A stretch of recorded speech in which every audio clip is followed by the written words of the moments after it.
Muy buenos días para todos. José ya hizo el saludo más formal de quienes están presentes.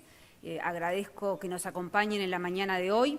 Es el cuarto año consecutivo que el Ministerio de Economía y Finanzas tiene esta instancia en donde presentamos la evolución macroeconómica del año anterior y donde también presentamos especialmente lo que ha sido la conducta del Gobierno en lo que tiene que ver con sus ingresos y con sus egresos. Esta instancia que incorpora el Gobierno va de la mano de la implementación de la regla fiscal, que tiene su origen en la Ley de Urgente Consideración, la Ley 19.889, y desde ahí es que se optó por este enfoque de mirar el verdadero comportamiento fiscal del Gobierno, aquel que definimos en su resultado estructural y sobre el cual insistimos una y otra vez. Y junto con ese cambio de enfoque y con ese énfasis se decidió en hacer dos instancias de rendición de cuentas, la que indica la ley en junio de cada año y luego, estoy en lo correcto, miro al director, el primer año también es en junio, en la rendición de cuentas del primer año de gobierno, y luego nosotros agregamos esta instancia de febrero para decir lo que ocurrió y presentar este enfoque nuevo a la ciudadanía. Este enfoque de mirar el verdadero comportamiento del Gobierno a través de su conducta estructural es el que entendemos es relevante y es el que entendemos que llegó para quedarse, para realmente entender lo que está haciendo el Gobierno. En la mañana de hoy, además de presentar lo que ha sido la situación en el año anterior, vamos a recorrer, ya entrando en el último año de gobierno de esta administración, vamos a recorrer lo que fueron los 4 años de este gobierno para tener una mirada un poco más amplia. Pasamos entonces a lo que fue las principales características del 2023. El año pasado hemos tenido un fuerte crecimiento de empleo y además de salario real. Miro a Mario Aristi porque hemos trabajado junto con la cartera de Trabajo y Seguridad Social enormemente para que haya primero una recuperación de empleo y luego una recuperación que le siga la fase de recuperación real, que fue lo que vimos el año pasado. Adicionalmente, tenemos que en el año 23 se bajaron los impuestos. Esto es sumamente importante. Fue algo muy discutido. El Gobierno en 2023 bajó impuestos y eso es lo que presentamos en el día de hoy, es lo nuevo en el día de hoy, se cumplieron las metas fiscales dentro de la regla fiscal y se bajaron impuestos. También en el año 23 se bajaron impuestos, pero también se volcaron más recursos a la sociedad, más recursos para enfrentar la histórica sequía que tuvimos el año pasado. Miro al ministro Matos, que lo saludé, como es bajito no lo veía, perdón, Fernando. Asignamos recursos importantes de forma directa e indirecta para afrontar la sequía y hemos dado recursos para distintas áreas de la sociedad que no vamos a detallar en la mañana de hoy, pero que ustedes lo ven porque se ve la infraestructura, se ve cómo se está avanzando con los asentamientos, etc. Y finalmente, decir que en el 23 se mantuvo la mirada de largo plazo. No solamente hay que mirar lo que está ocurriendo, la coyuntura, las luces cortas, pero también las luces largas hay que mantenerlas en todo momento. Vamos a referirnos inicialmente a lo que es la coyuntura económica y, en primer lugar, destacamos que el nivel de actividad en el año 23, con las proyecciones que tiene en este momento el Ministerio de Economía y Finanzas, implica que estamos 3,6% por encima del nivel de producto de prepandemia. Hemos intentado presentar los gráficos de forma simple, acá para que sea entendible el mensaje. Aquí tenemos el nivel de producto y observamos justamente lo que decíamos que iba a ocurrir en el tiempo de COVID, cuando teníamos las conferencias de prensa diarias o cada 2 o 3 días, y ahí decíamos, vamos a sufrir, como está sufriendo todo el mundo, un deterioro importante en el producto, que es esa caída que se observa en el 20, pero luego vamos a tener una recuperación que en su momento decíamos se va a dar una V con una pata larga o un tic, y bueno, esto es lo que estamos observando. Se dio el tic y hoy estamos 3,6% por encima de lo que era el nivel en 2019. Este número es consistente con la proyección que en este momento tenemos para lo que fue el 2023, que es de 0,5% del producto. Esto ya pasó, el Banco Central, y miro al presidente Labat, en marzo, en unos días, va a estar publicando lo que es el número de crecimiento medido por cuentas nacionales por el Banco Central. En este momento la estimación que tiene el Ministerio de Economía es de 0,5, teniendo en cuenta una corrección también en el 22, dado que, según hemos analizado con OPIPA, el impacto de la sequía es mayor de lo que se preveía inicialmente y de lo que captaba las cuentas nacionales del Banco Central. En términos de exportaciones, tenemos que, cuando medimos en volumen de exportaciones, también vemos esta forma de TIC, y hoy estamos en volumen un 4,5% por encima de lo que era la situación prepandemia. Cuando incorporamos precios y vemos las exportaciones siempre en términos de bienes y servicios, lo que observamos es un nivel alto en el 23, pero en términos de dólares tenemos una disminución con respecto al 22. Y aquí hay que destacar que obviamente estoy presentando bienes y servicios, pero cuando uno mira las exportaciones de bienes en el 23 fueron afectadas por lo que fue la demanda externa y por lo que fue la sequía.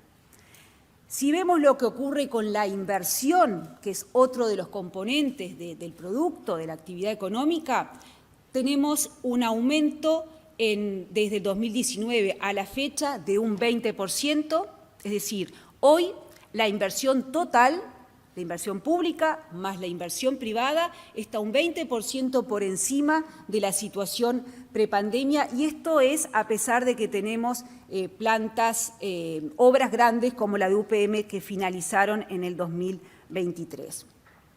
Y aquí me parece que vamos a presentar una variable que es sumamente importante, porque desde el Ministerio, desde la política económica, hemos dicho que la evaluación de la política económica se tiene que hacer con la creación de empleo. Y en el 2023 se crearon 37.000 personas más trabajando. Si uno mira no solamente lo del 23, sino si uno mira la tendencia, lo que ha pasado en estos 4 años y lo compara con lo anterior, es muy importante la evolución que se presenta. Desde el 2014 al 2019, es decir, durante la última administración, se perdieron 52.600 puestos de trabajo. Luego tenemos el 2020, la pandemia, con destrucción de puestos de trabajo en Uruguay y en todo el mundo. ¿Qué es lo que pasa después? Y acá de vuelta estamos presentando la cantidad de ocupados, los niveles. Aumenta el empleo en el 21, aumenta en el 22, aumenta en el 23. En el 23 son los 37.000 personas más que están trabajando, que estamos presentando. Esto significa que del 2019 al 2023, que es la mirada que estamos teniendo hoy, tenemos 76.100 ocupados más. Es decir, los ocupados que se crearon en los últimos 4 años más que compensan la destrucción de puestos de trabajo que se dio en la administración anterior. Para nosotros esto es sumamente importante. Se crearon empleos, se creó empleo que superó los niveles que se destruyeron en la pandemia y superó lo que se había destruido en los 5 años de la administración anterior. Y esto es importante porque no es casualidad que se da esto. Esto es fruto del diseño de una política pública, y de vuelta miro a Mario Aristi, en donde se priorizó, imagínense, estamos ahora parados y capaz que casi no nos acordamos de la época del tapabocas.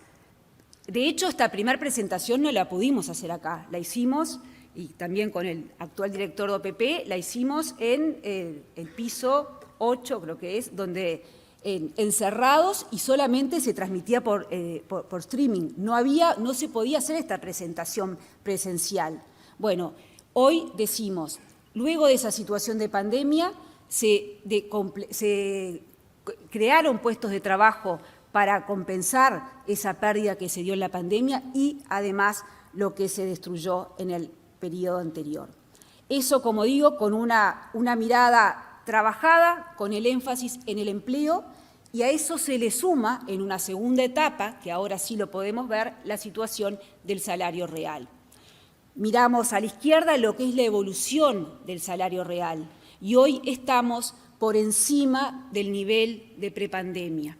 Hoy podemos decir esto. Esto no fue lo que sucedió al principio el foco estuvo en el empleo.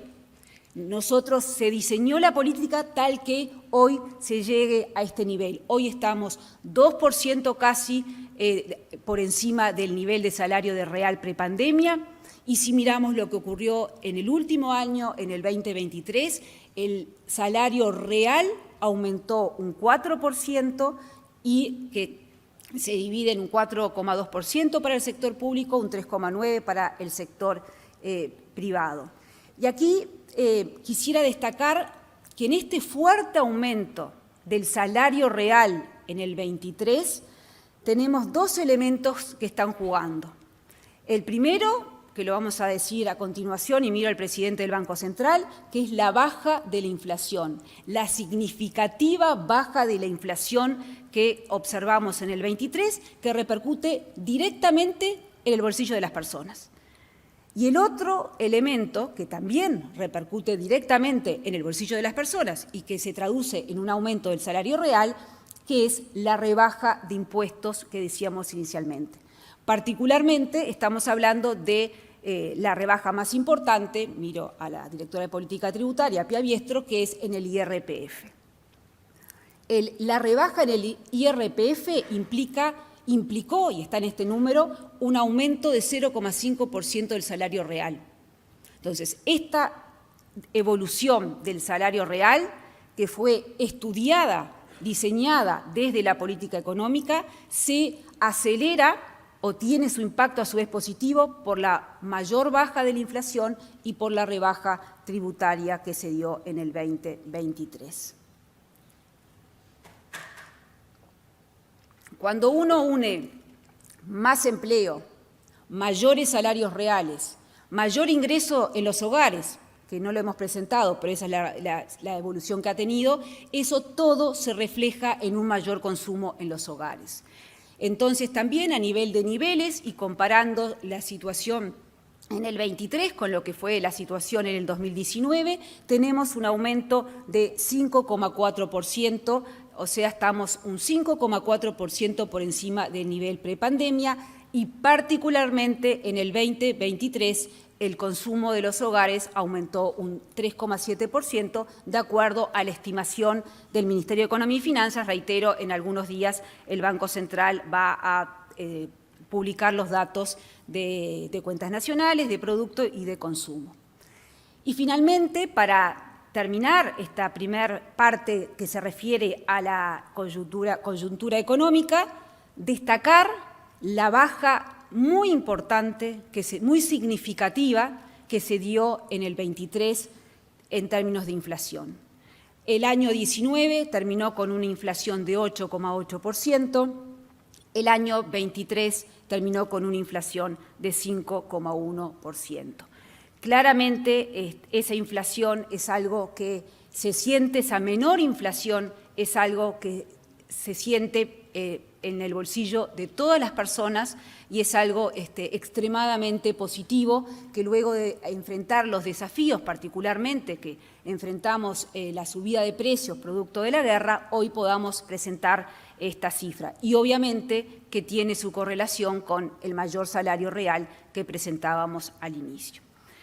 Entonces, de esta primera parte, antes de meternos en lo fiscal, tenemos que decir que luego de enfrentar en estos 4 años la pandemia, como enfrentó el COVID-19, pandemia, por definición que azotó a todo el mundo, luego de enfrentar un escenario internacional con guerra, con crecimiento bajo, con inflación alta, o sea, realmente adverso, luego de enfrentar una región con gran inestabilidad, luego de enfrentar la sequía que tanto por su duración como por su severidad es la peor en los últimos 100 años, lo que vemos que en estos 4 años se ha consolidado el proceso de creación de empleo, hemos disminuido significativamente la inflación, aumentado el salario real de los trabajadores y aumentado el ingreso de los hogares, y todo esto nos lleva a una mejor calidad de vida para los uruguayos, a que los uruguayos tengan más oportunidades y, en definitiva, a que los uruguayos tengan mayor libertad. Pasamos ahora a la parte fiscal, dentro de este contexto positivo que es importante poner en primer lugar. Y ahí me gustaría ir al título que tenemos para la parte fiscal, porque se va a ir entendiendo a medida que lo desarrollemos. Y el título es Manejo fiscal ordenado, con baja de impuestos y aumento de gastos. Y esos son los 3 puntos que vamos a presentar. Manejo fiscal ordenado, porque cuando vamos al abordaje de lo que es la política fiscal verdadera, que es lo estructural, vamos a ver que hubo un cumplimiento total de la regla fiscal. En segundo lugar, vamos a ver que dentro de ese cumplimiento de la regla fiscal se bajaron impuestos. Y en tercer lugar, dentro del cumplimiento de la regla fiscal se aumentó el gasto. Tener una regla fiscal, tener disciplina fiscal, no quiere decir que no se pueda aumentar. Se destinan más recursos y eso también lo vamos a ver. Y ahora sí, vamos a lo que es el resultado que se publica todos los meses. No es el que nos gusta analizar. Creo que ya ha quedado claro en la presentación. Esto es el resultado efectivo, el que el Ministerio de Economía y Finanzas todos los meses publica, porque no podemos hacer el abordaje estructural, la mirada estructural todos los meses, metodológicamente limpiar la cifra para llegar al corazón de la política fiscal. Por eso tenemos que publicar este resultado corriente. No es una meta para el Gobierno, esto es una estimación que presentamos todos los años. El año pasado, en la rendición de cuentas del 22, estimábamos lo que está en color naranja, que es quería ver cómo se veía en la pantalla, el color naranja es de un déficit fiscal corriente de 3,2%. Cuando termina el 2023, el resultado corriente fue de 3,3% del producto. Es decir, es el resultado totalmente alineado con lo que fue la estimación. Primer comentario menor, que el 31 de enero, cuando publica el Ministerio de Economía y Finanzas, el resultado que publicó fue de 3,2% porque seguíamos con el producto que nos medíamos todos los meses, si no sería entreverado desde afuera para hacer el seguimiento. Ahora que estamos presentando una estimación nueva para el crecimiento con el cual va a cerrar el 23, nuestra cifra hoy es el déficit cerró en 3,3% del producto. Segundo comentario importante. Si bien esto para nosotros no es el ancla de la política fiscal, sí es la base, esto se tiene que medir a fin de año. El resultado fiscal efectivo es el de diciembre, los 12 meses a diciembre del año cerrado. Entonces, no son válidos los comentarios del déficit de septiembre, de octubre, porque hay determinada cadencia. Miro a Magela Manfredi, la Contadora General de la Nación, hay determinada secuencia en los pagos que se saben desde el Ministerio de Economía y Finanzas, de la Contaduría General de la Nación, que no tiene por qué saber desde afuera quien no está realizando los pagos. Y hay pagos que son importantes, que son significativos, y si cae en un mes puede distorsionar la cifra, el análisis de la cifra. Lo mismo cuando hay Semana Santa y se pagan antes o después los salarios, bueno, hay que mirar el número con lo que realmente representa. Por lo tanto, el déficit fiscal efectivo se tiene que mirar a diciembre y en diciembre estuvo totalmente alineado con la estimación que teníamos. Pero vayamos a la regla fiscal, que es el marco con el cual entendemos se debe medir la verdadera conducta del gobierno. La regla fiscal, que está en la Ley de Urgente Consideración, y acá agradezco la participación, la presencia de muchos legisladores. La regla fiscal tiene 3 pilares. El primer pilar es el que mide justamente este concepto que decía al inicio, mide lo que es el verdadero resultado estructural, es decir, deja de lado todo lo que es circunstancial, ya sea por el ciclo económico que se está viviendo, ya sea porque se está creciendo mucho o se está creciendo poco, y deja de lado lo que es extraordinario, o un ingreso extraordinario o un gasto extraordinario. Este primer pilar es convalidado, este enfoque metodológico, y las cifras que se presentan cada año son convalidadas, certificadas de alguna manera por el Consejo Fiscal Asesor, que es un consejo independiente externo al Ministerio de Economía y Finanzas. El segundo pilar de la regla lo que nos dice es, se puede gastar más, y era mi concepto anteriormente, se puede gastar más, se debe gastar más, pero ese gasto nunca puede ser mayor en términos reales de lo que crece el producto en términos tendenciales. Si el producto de forma tendencial crece 2,1%, no se puede gastar más de 2,1%. Ahora el número de 2,1%, el comité de expertos, que es otro consejo que tenemos independiente, dio nuevos insumos y está estimado ese crecimiento potencial en 2,8%, pero eso va a ser para medirnos a partir de este año. El tercer pilar habla sobre la deuda neta, que básicamente la deuda neta es la contracara del déficit fiscal corriente. Y ahí pone un límite a lo que es el aumento de la deuda neta, del endeudamiento neto. Y ese número del tercer pilar está en dólares y está por ley. O sea que en la rendición de cuentas anterior se presentó, y miro de nuevo a los señores y señoras legisladores, se presentó esa cifra en dólares. Por lo tanto, estos son los 3 pilares por los cuales nos vamos a medir.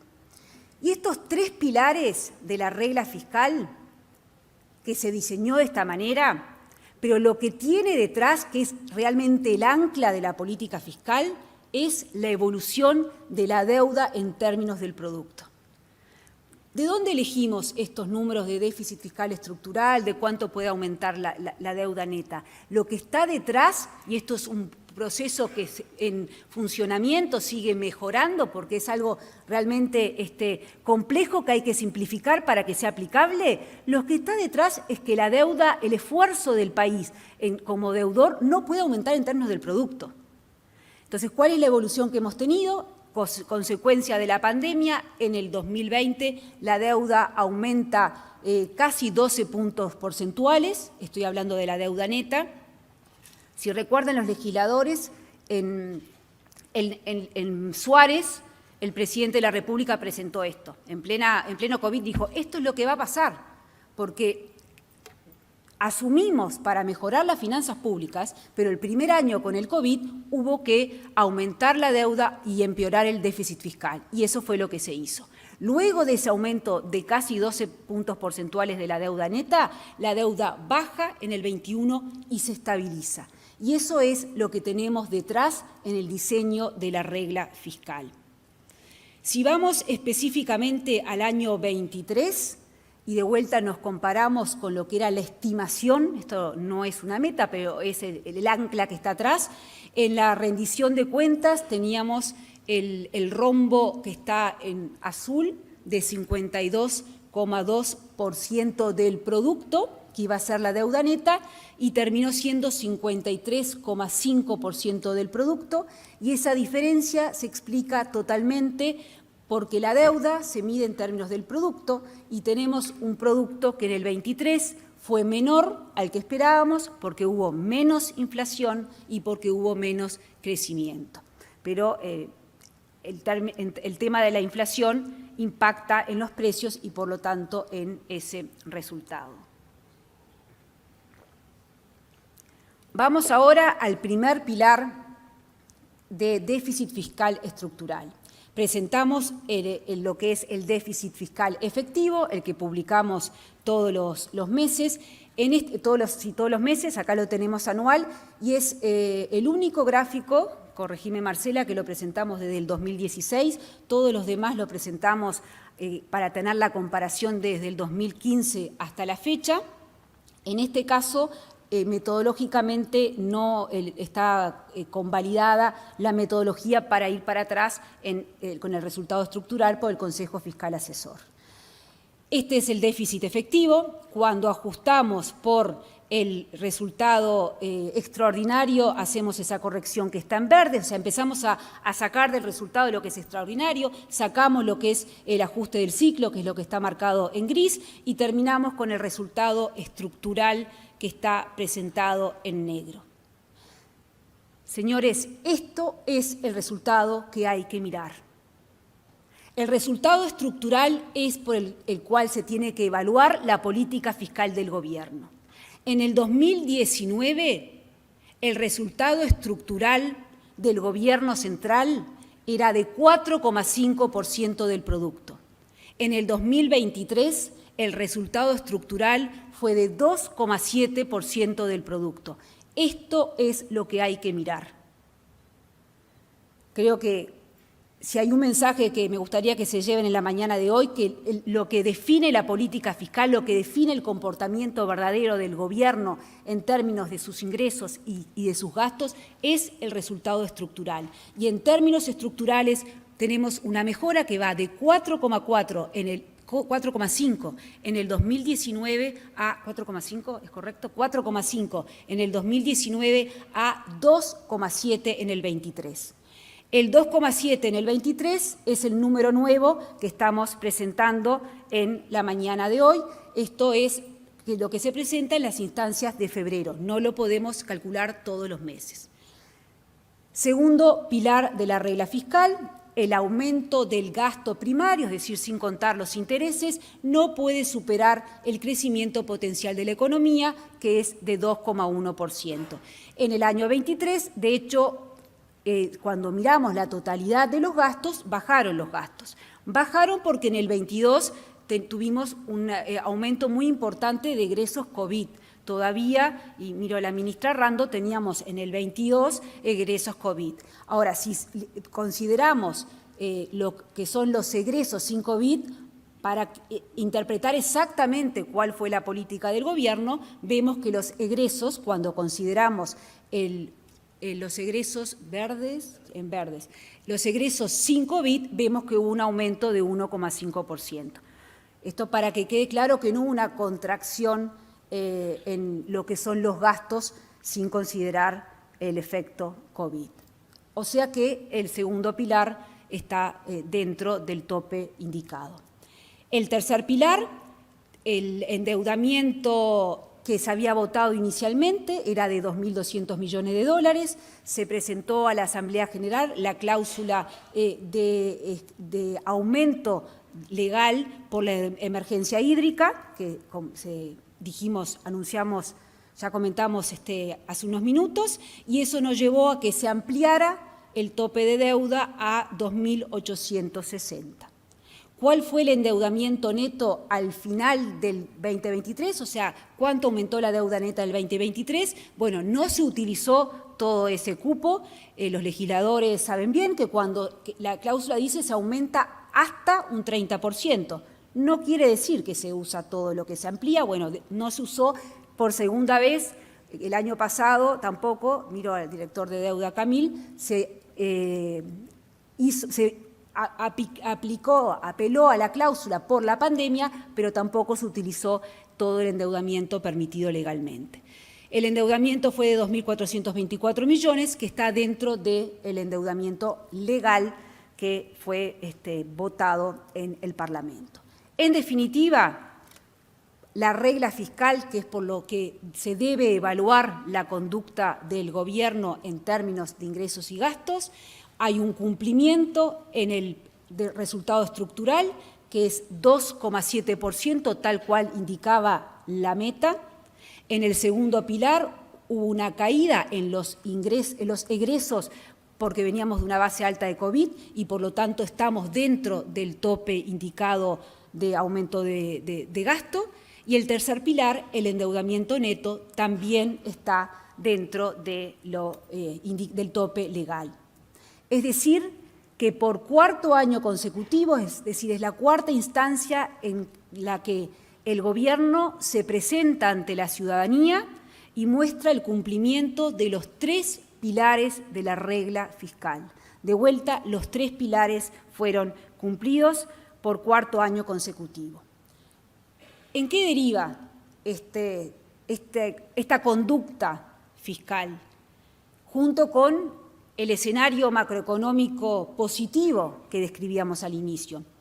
Deriva en que tenemos la calificación crediticia más alta en lo que es la historia de Uruguay. Estamos por todas las calificadoras por encima de lo que es el nivel mínimo de grado de inversor.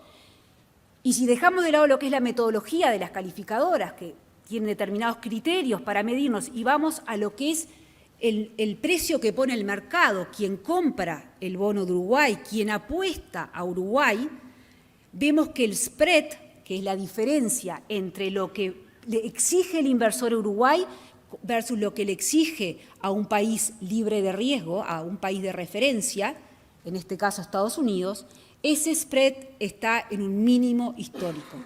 Hoy está por debajo de los 100 puntos básicos. Ayer era 84 puntos básicos, hoy no sé exactamente qué número está.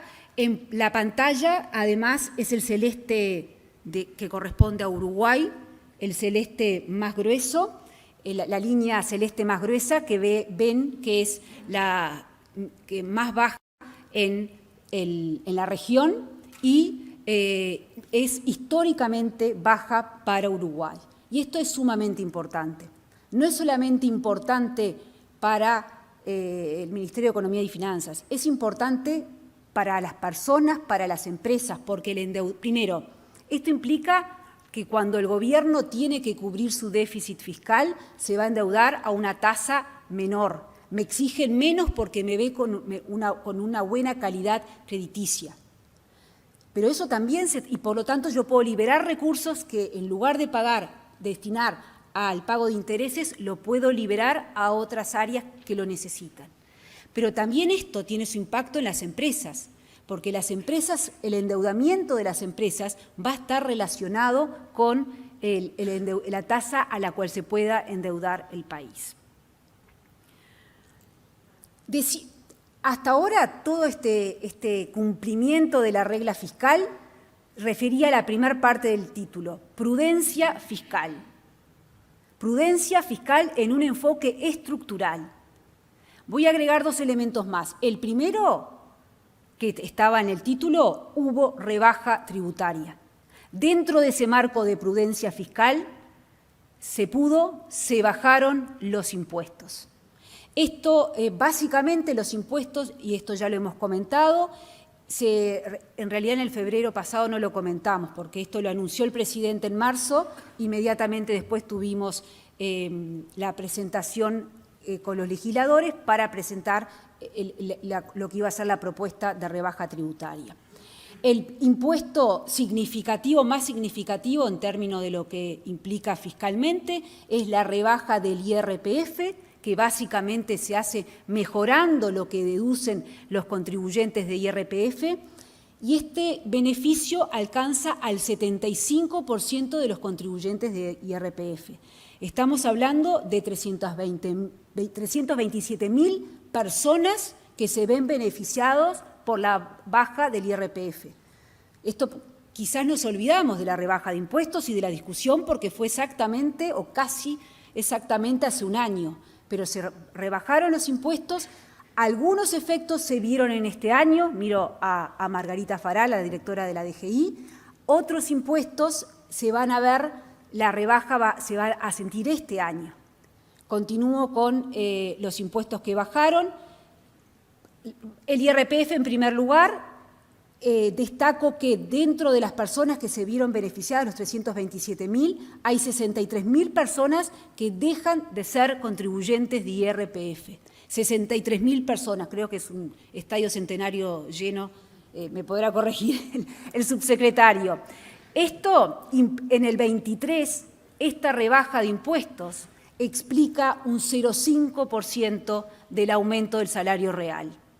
Es sumamente importante, es más dinero en el bolsillo de las personas.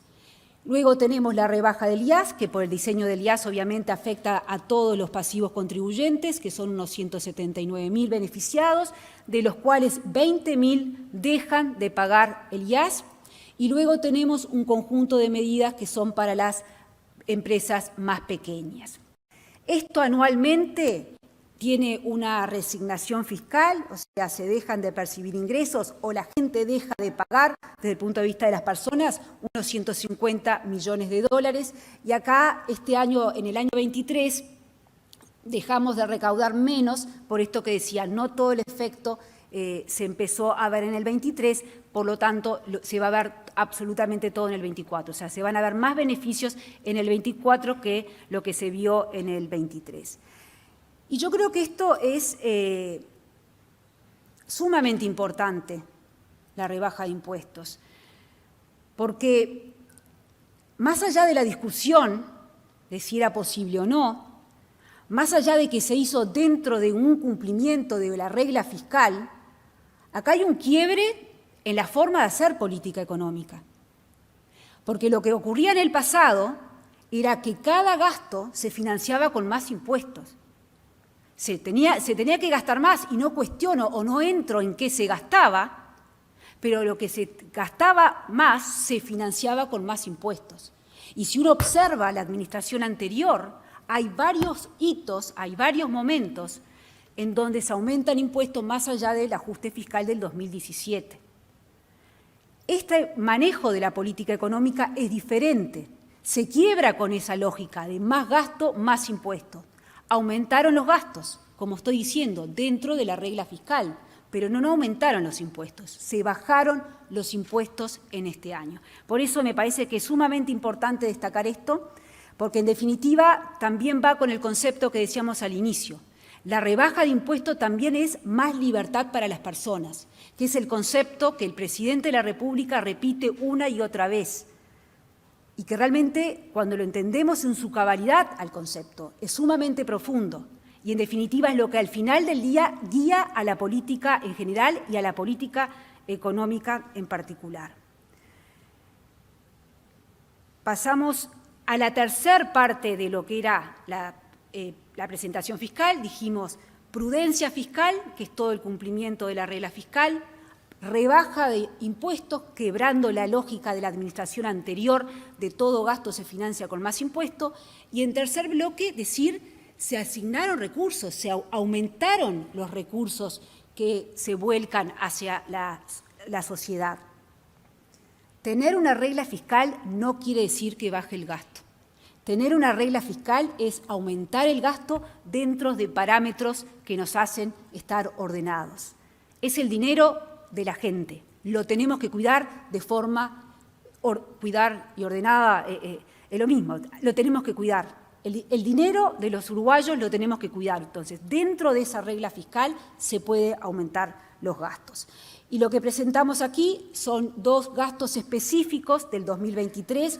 En primer lugar, lo que fue la emergencia hídrica y lo que fueron los planes de asignación familiar del Plan de Equidad y la tarjeta Uruguay Social, lo que fue el agua que se proporcionó para los enfermos crónicos. Miro a Karina, no voy a decir cuáles sean las enfermedades para no entreverarme, la asistencia a la vejez, que también las personas que reciben asistencia a la vejez que también tuvieron un apoyo, las personas que reciben la jubilación mínima también tuvieron un apoyo, es decir, hubo apoyo para más de 500.000 personas que se beneficiaron con el subsidio para que se compraran los 2 litros de agua por día. También hubo, no nos acompaña el ministro Lema en la mañana de hoy, porque está con otra actividad, pero también hubo, se brindaba agua embotellada en los CAIF y en INAU durante el tiempo. Siempre estamos hablando de la zona metropolitana. Y finalmente hay una resignación fiscal porque en esa situación recordarán que se exoneró del IVA y el IMESI del agua embotellada mientras duró la emergencia hídrica. Por lo tanto, de forma directa, lo que el Gobierno central destinó de recursos fiscales fueron 52 millones de dólares. A eso se agrega lo que las empresas públicas, miro acá a las presidentas de Antel y de UTE, también apoyaron por otro lado. Y el segundo tema importante de apoyo que se brindó en el 2023 fue el que corresponde a la situación de los comercios en frontera. Decíamos al inicio que tuvimos una región con gran inestabilidad. Claramente la diferencia de precios relativos con Argentina fue récord. Miro al ministro de Turismo Tabaré Viera. Sabemos que fue el primer año que tuvimos un déficit en términos de balanza comercial y de servicios con Argentina. Y eso, sin duda, que se sintió en el litoral, y ahí se siguió el tema directamente desde Presidencia y desde el Ministerio de Economía y Finanzas, desde los distintos ministerios involucrados, para apoyar a esa región. Hubo subsidio a las empresas que contrataban a los residentes en esta zona del litoral, hubo una reducción de hasta un 40% en el precio, una reducción del IMESI en frontera de hasta un 40% del precio de venta. Por supuesto, y miro a Jaime Borgiani, que aduanas, junto con el Ministerio del Interior, junto con el Ministerio de Defensa, junto con Ganadería, se aumentaron los controles en los pasos fronterizos. Por otra parte, para los comercios que estaban ubicados a 60 kilómetros de la frontera, hubo medidas de apoyo especial, como líneas de créditos garantizados por el Gobierno, que es el producto del SIGA Frontera, se redujo el costo de la energía eléctrica y también hubo beneficios tributarios específicos para estos comercios.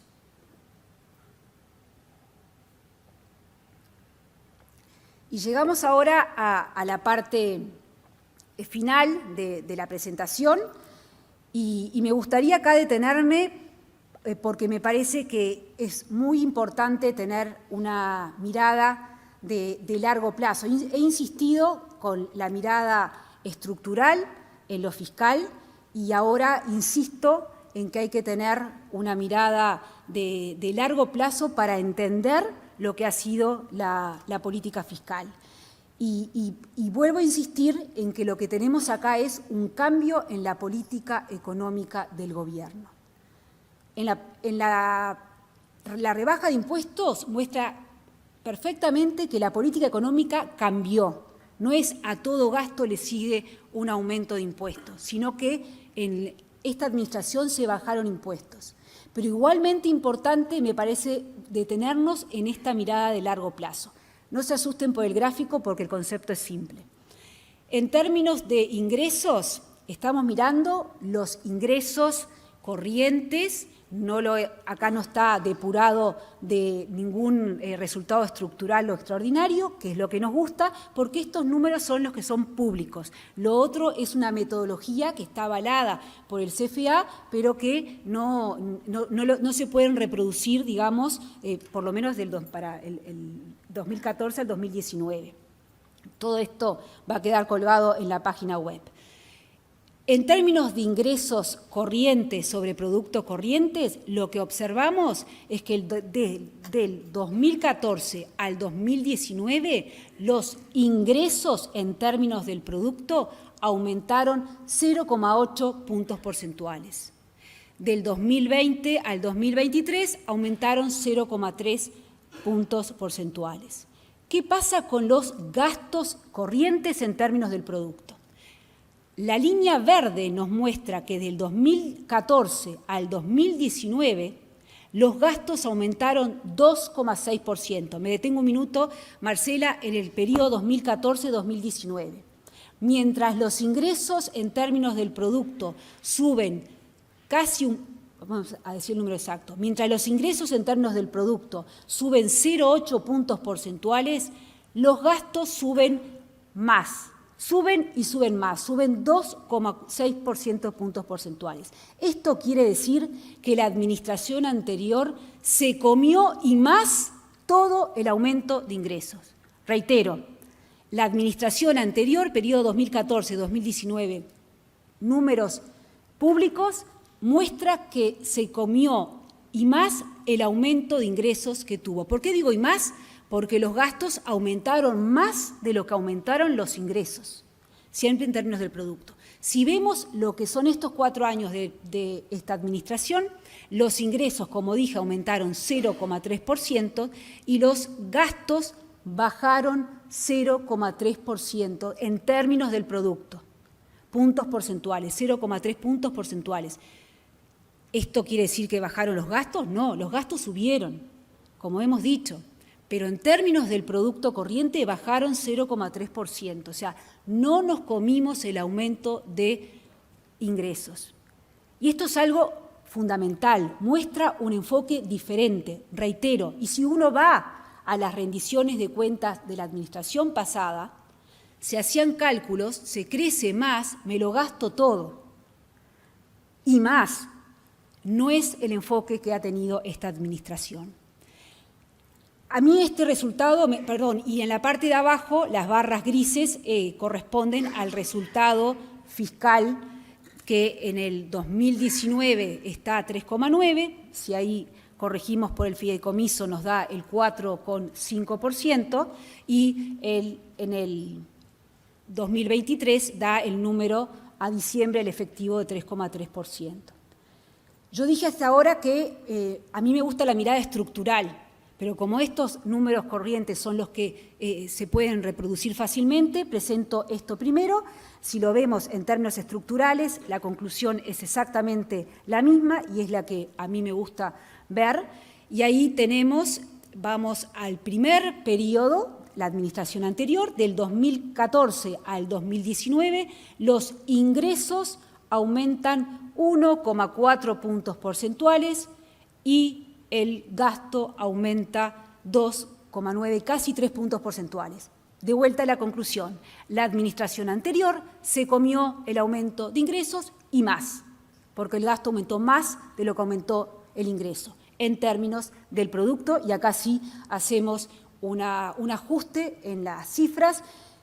Estrictamente, solamente estamos corrigiendo por el ciclo económico, no estamos corrigiendo por factores extraordinarios, porque no podemos extender la metodología para lo que fueron los años anteriores. Entonces, para ser bien claros, acá se está ajustando por el ciclo, que es una parte del ajuste estructural. Reitero, 2014-2019, la administración anterior se comió el aumento de ingresos y más. ¿Qué pasa en estos 4 años? Los ingresos aumentan 1 punto porcentual en términos del producto, el gasto no aumenta en términos del producto.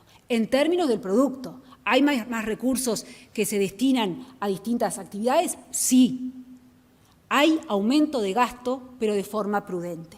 Y por eso iba a esta presentación, el título de la presentación, Manejo fiscal prudente, todo dentro del cumplimiento de la regla fiscal por 4º año consecutivo, los 3 pilares de la regla, con aumento de impuestos, gracias Piabiestro, con rebaja de impuestos.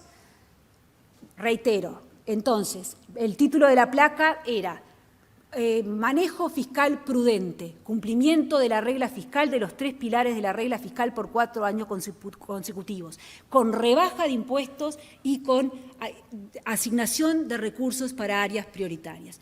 Todo eso muestra un cuidado con el dinero de la gente que no se daba anteriormente. Vamos ahora, finalizando la presentación, creo que estuve bastante bien con el tiempo, vamos a lo que son las perspectivas para el 2024.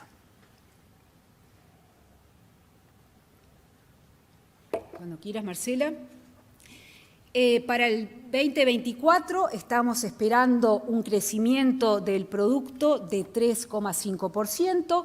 Esto es muy similar a lo que teníamos en la rendición de cuentas presentada en junio del año pasado. Estamos esperando que continúe el dinamismo en el mercado laboral. Esta consolidación de empleo que hemos mostrado continúa y estamos estimando que habrán 14.000 personas ocupadas más en el 2024 y estamos estimando que la inflación en el 2024 sea de 4,9%. Este dato de la inflación es un dato sumamente positivo. Sobre fin de año hubo una reestimación de lo que iba a ser la inflación para el 2024.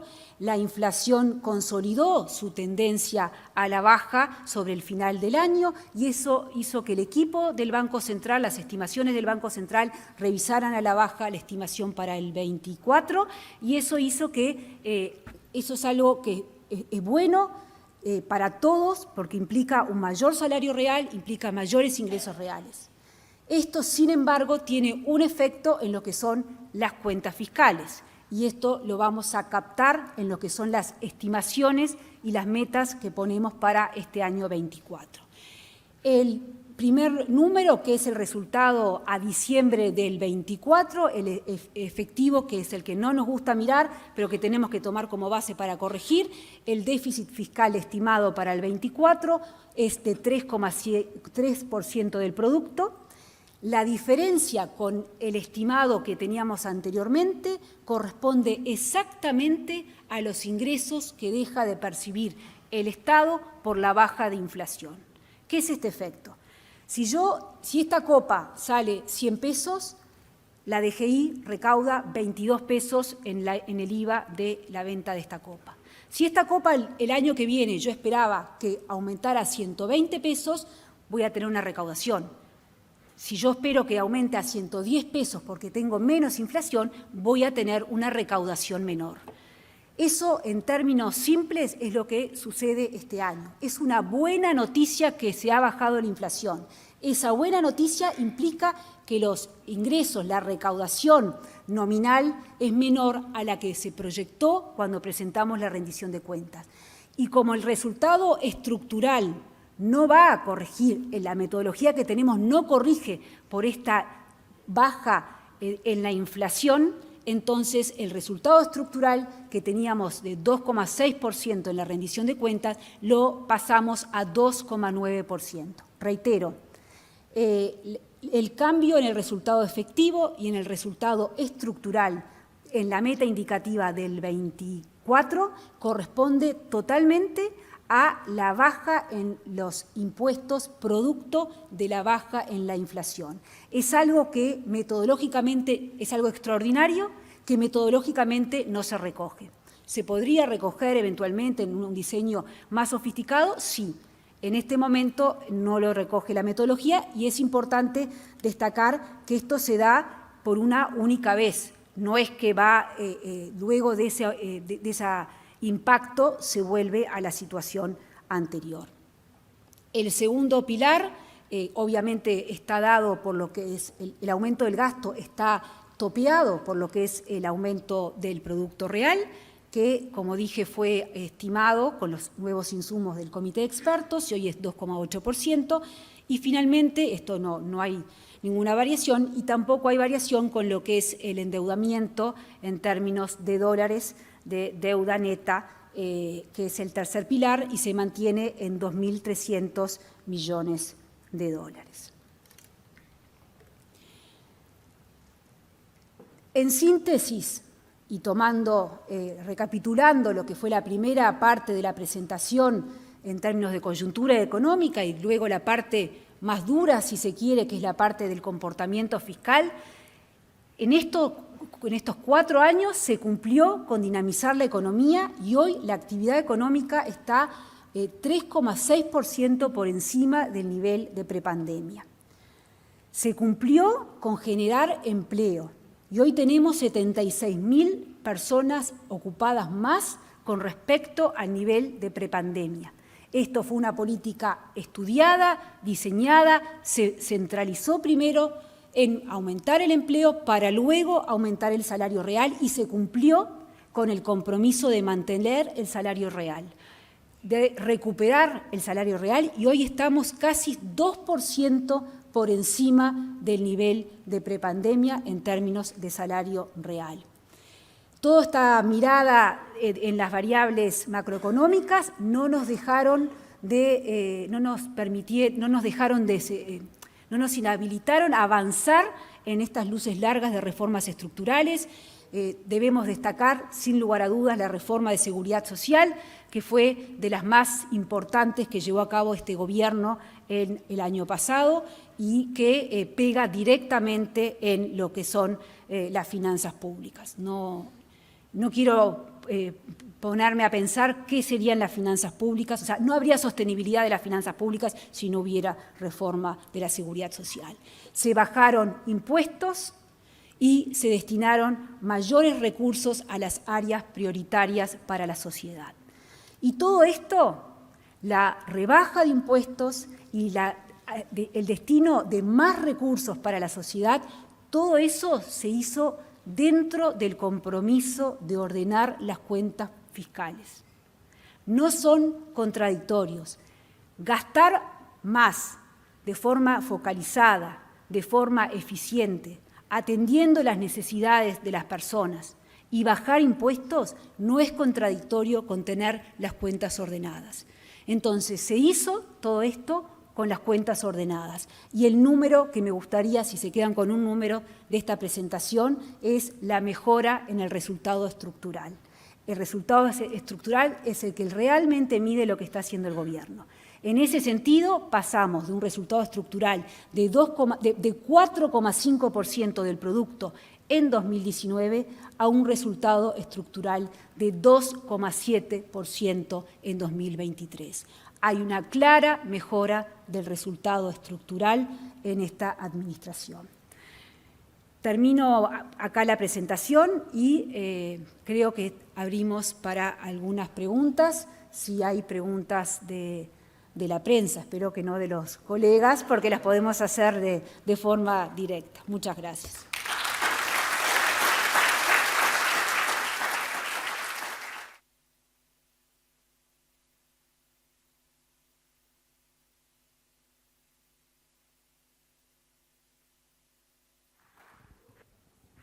Gracias, ministra. Le solicitamos a los que quieran realizar preguntas que levanten la mano y les será otorgado el micrófono por personal de presidencia, a quien aprovecho para agradecer también la colaboración en esta jornada.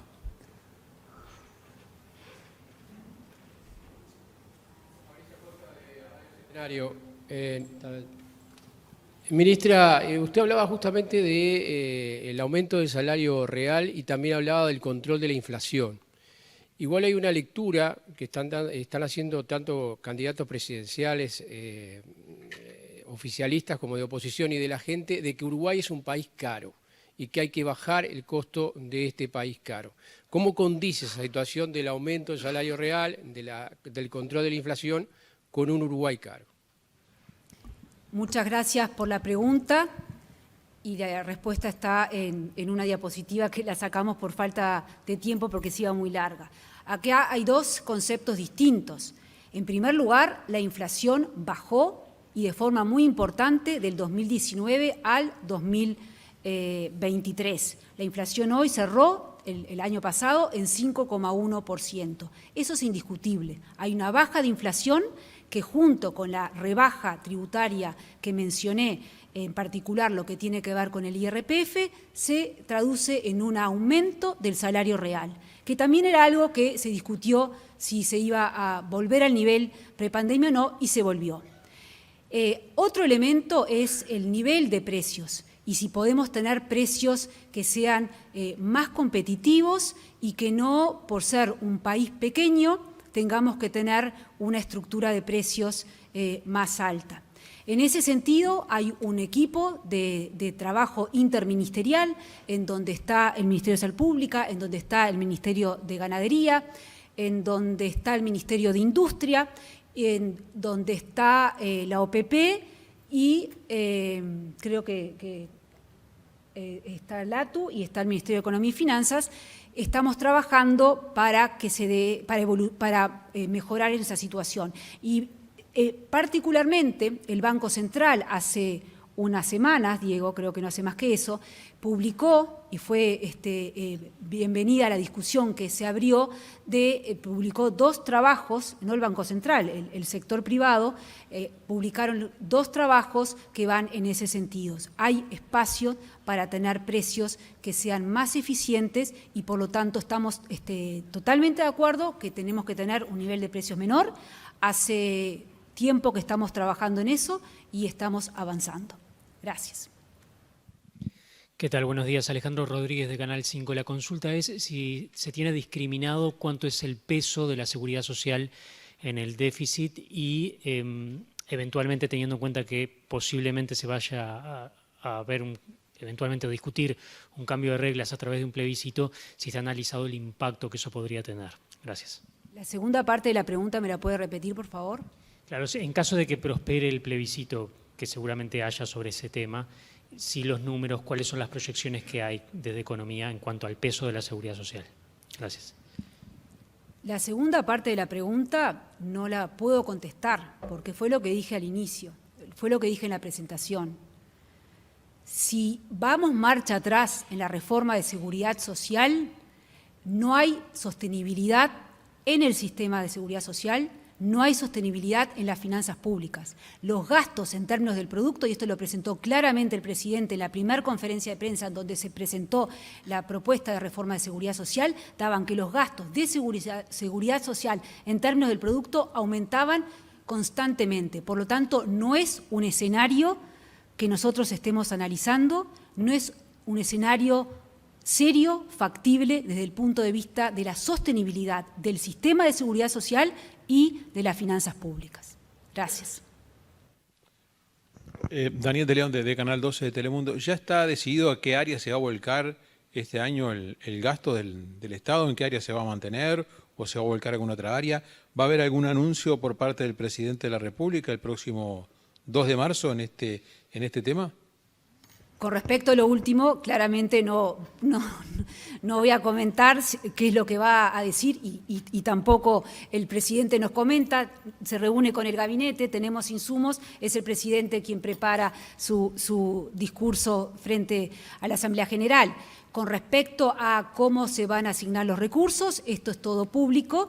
Recuerden que esto ya es parte de la rendición de cuentas del año pasado, en donde cada uno de las distintas unidades, nosotros decimos incisos en términos presupuestales, o sea, cada uno de los ministerios, ACE, INAU, cada uno sabe ya cuál es el dinero que tiene destinado para este año. Esto es toda información pública, esto se presentó en la rendición de cuentas y fue ley sobre el final del 2023 y es algo que es totalmente público. No hay una sorpresa porque ya es conocido y ha sido votado en el Parlamento. Buenos días, ministra. Fabiana Cullao, del diario El País. Quisiera consultarle en relación a la baja de impuestos que usted comenta, que por ejemplo el decreto 419 de 2023, ahí todos los ministros o casi todos grabaron con el IAS los ahorros del trabajador que fallece. Y también algunos políticos han señalado que el IRPF también hubo decretos para incluirlos en partidas que por ley no estaban grabadas. Y por otro lado, también consultarle sobre el decreto del cobro de $2,10 masiva a los pasajeros en los puertos. Muchas gracias. Son muchas preguntas en una. Tiene al lado a la directora de Política Tributaria, que me parece que le puede contestar perfectamente las 2 preguntas. Alejandro, no sé si sobre la primera parte querés hacer algún comentario, porque no fue claro en la primera parte de la pregunta. Tenemos entendido que por el decreto 412 del año 2023, los ministros grabaron con IAS a los ahorros de los trabajadores que fallecen, lo que afecta, digamos, a quienes Si me heredan. permite, hay algunos errores en la pregunta porque el gabinete no puede grabar, no puede, los impuestos es el Parlamento que le compete. Le agradezco si dejamos la pregunta para que sea abordada por la directora de Política Tributaria de forma directa, porque hay algunos errores en cómo está formulada la pregunta. Simplemente, igual el especialista... Se grabó algo que por ley estaba exonerado. Esa es la duda. No es así. A Simplemente se le retiene por el decreto, la directora de tributaria se lo puede explicar mejor, pero en definitiva acá lo que mantenemos es el criterio de todo lo que es el tema a nivel previsional y de descuentos, que es exonerado, grabado. Y obviamente uno está exonerado al principio cuando trabaja porque tiene las deducciones, o está exonerado por las AFAPs que están exoneradas de tributariamente, y está grabada al final como está el IAS grabado, y esto va en esa misma lógica. Pero ella, si quiere, después se lo puede explicar más detenidamente. Perfecto. Eso agradezco que Pía Biestro lo profundice. ¿Alguna otra pregunta? Sí, ¿O yo dejamos tengo por una acá? más, si se puede. Le agradezco, señora, si podemos seguir con las preguntas, porque si Es no una quedamos... pregunta aparte. Me gustaría continuar con otros colegas que puedan tener Perfecto. la oportunidad. Gracias igual. ¿Alguna otra pregunta? ¿Qué tal? Buen día. Abril Mederos, de Radio Sarandí. En lo que respecta a la recuperación del empleo, si se tiene disgregado estos 70.000 puestos de trabajo recuperados, ¿cuáles son puestos estructurales y cuáles podrían ser de forma provisoria, digamos, de alguna clase de plan con tiempo determinado? Y luego, por otra parte, respecto a la recuperación del salario real, si hay sectores que quedan afuera, ya que desde los funcionarios del Estado se ha planteado que buena parte no quedarían dentro de esta recuperación. Muchas gracias. Sí, buenos días. Respecto a la primera pregunta, en general los empleos creados fueron estructurales, basta ver los sectores en los que en los que creció ese empleo, y son sectores que de alguna manera crecieron genuinamente. Respecto a la segunda parte de la pregunta, ¿cuál era? Perdón, la del... El salario Sí, real. hay algunos sectores, que no. los más vulnerables, que culminan su recuperación en el año, y miro Aristo, 26, me parece que es, básicamente hotelería, sobre todo los más castigados durante la pandemia, que tuvieron claramente una afectación mayor, y por lo tanto se dio más tiempo para la recuperación, pero cabe mencionar que es una porción minoritaria dentro de los trabajadores y dentro de lo que es la masa salarial de los trabajadores. Muchas gracias.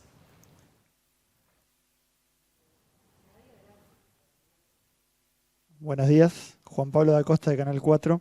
Hay una crítica que hace la oposición y me gustaría saber su opinión, ministra, y es la siguiente. Se plantea que la economía ha crecido en estos años después del bajón que significó la pandemia y que los salarios no crecieron en igual, digamos, en similar forma.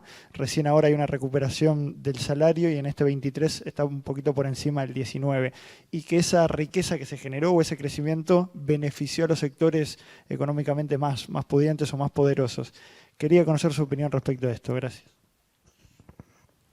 En el 2023 el salario real no creció un poquito, el salario real creció 4% en términos generales. Esto es un promedio, como preguntó la colega, hay distintas situaciones. Entonces, hubo un crecimiento significativo en el 2023 y cuando miramos la situación de 2019 al 2023, hubo un aumento de casi 2% en términos del salario real. Aquí lo que no podemos desconocer es que el mundo fue afectado por COVID-19 durante 2 años. Eso implicó una pérdida de empleos y de salario real. O sea, no se puede ignorar, no es un trabajo de un cálculo en un papel que estamos haciendo. La realidad que atravesamos en el 2020 fue de pandemia y por eso yo insisto en la importancia en diseñar correctamente el poner el foco primero en la creación de empleo para luego decir recuperamos el salario real. La masa salarial toda crece consecuencia de que aumenta el empleo y consecuencia de que aumenta el salario real. Pero no podemos desconocer la situación que azotó a todo el país. Y aquí, una vez más, vuelvo a decir la madurez de todos los actores políticos en la situación de pandemia, porque junto con el Ministerio de Trabajo y Seguridad Social, junto con el sector privado, empresarios y trabajadores, nos sentamos las tres partes y acordamos que el salario real iba a ir de la mano de la situación de la actividad económica, porque lo más importante de todo era preservar el empleo. Eso fueron todos los actores políticos que estuvieron de acuerdo también a nivel del sector público. Se firmó un acuerdo y se estuvo en concordancia todo el sistema, todos los actores, de que la prioridad era recuperar el empleo perdido. Y eso es lo más importante. Y creo que el mensaje más importante de la presentación de hoy, más allá de que tenemos una situación macroeconómica estable, el punto aquí importante es que se creó empleo, que en el 2023 tenemos 76.100 personas más trabajando que lo que fue en el 2019. Pasamos por una enorme pandemia, se recuperó todos los puestos de trabajo que se habían perdido, se recuperó todos los puestos de trabajo que se perdieron en la administración anterior y hoy el salario real está casi 2% por encima del nivel de 2019. Si me permite acotar, quizás nos gustaría acotar un aspecto que para nosotros ha sido central. No es correcto decir que los salarios tienen que evolucionar con el PIB. Es la masa salarial lo que tiene que evolucionar con el PIB. Es la conjunción, como dice la ministra, de salario y de empleo. Incluso habría que agregarle quizás las horas trabajadas.